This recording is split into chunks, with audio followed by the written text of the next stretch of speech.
Diduga korsleting listrik, sebuah minibus jenis Suzuki Carry Futura di Kabupaten Pangandaran mengalami kebakaran, Minggu, tanggal 22 Agustus tahun 2021.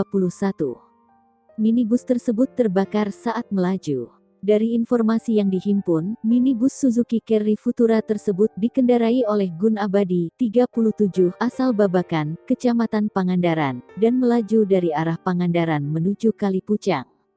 Namun saat melaju, di Jalan Raya Kalipucang, Pangandaran tepatnya di Blok Angkasa Pura Dusun, Desa Emplak, Kecamatan Kalipucang, minibus tersebut mengalami kebakaran yang diduga dari korsleting listrik.